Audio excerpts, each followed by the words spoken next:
Okay, so I am finished. Believe me, it took me several hours just to do that one section of hair, because as you can see, it's pretty complicated.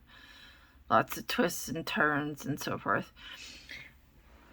I ended up adding a couple of colors that I had listed that I might, and it changed it a lot more than I thought it would, but it's actually a good thing. So this is, as I showed you in the beginning, this is what I had originally done. I haven't, burnished it or anything like that. But I added a lot more blue, and I like this black with beige, and there was only a little blue. It was like a dark gray, I think, which is very bluish. I believe that's this pencil. And that's really the only blue I had. And it's like, yeah, I liked that other one, but I wanted a lot more blue.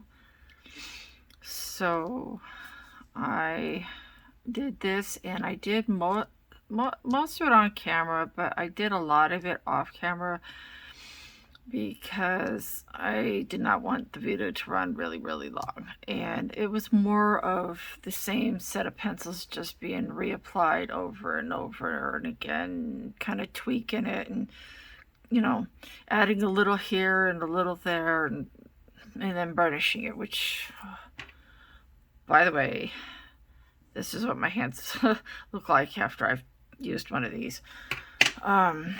So I just figured I would, excuse my throat, I would come back and explain to you what I did, so that instead of just filming every single second of it. So I used the black, obviously, which is it's a very warm black. I did use this bluish gray. I used the beige, the dark gray, the silver gray, and the white were my, basically, and the beige were my highlights. The grayish black and the ivory black. So, yeah, that's why I stopped filming, because A, my phone died, and B, I realized I was kind of just using, as I said before, the same colors.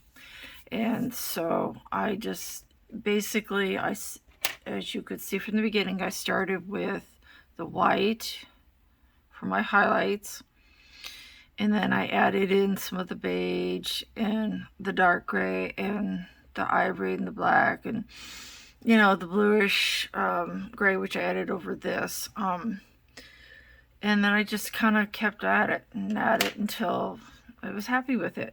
I think this looks amazing, guys. Hair is one of those things that I love doing hair. It's not nearly so much of a struggle as skin is. I can do skin and do it decently, but it requires so much thought for me. I can't just zone out with the hair like I can with the hair. But yeah, so these are basically the pencils that I used. Now, I will say this. Ta-da, there's more. I know. Here we go. Sorry. One thing I did use after I had burnished it a little, I realized I still needed a little depth in the deepest part, and so I grabbed a soft black Prisma. And the reason why I did that instead of going back for the black poly, which is now super tiny and I'm going to have to try and replace, and by the way, Pablos also do come in open stock. The Prisma is a lot softer than Pablo. Pablos are a little bit hard. That I believe, they're a little bit harder. So, which makes them great for hair unless you've burnished it out and you need something soft that will kind of go over that Caran D Ache wax blender. So this was a little bit softer, and it went over some of these darkest areas without causing too much of a streak, because I used a really light hand, and it kind of filled in you know, the rest of that tooth. But yeah, I think this looks great. I will probably do the rest of this at some point. This is by Mariola Budek. If you love doing hair and women with like a lot of flowers and a lot of hair and stuff, I would highly recommend her images. She's a fantastic artist, as you can see. So yeah, I can't leave links in the descriptions, but I used the Pablos and Mariola Budek's image and a Caran D Ache blender and a black Prisma. So I hope you enjoyed that, guys. Have a great weekend. Have fun. Relax. Stay safe.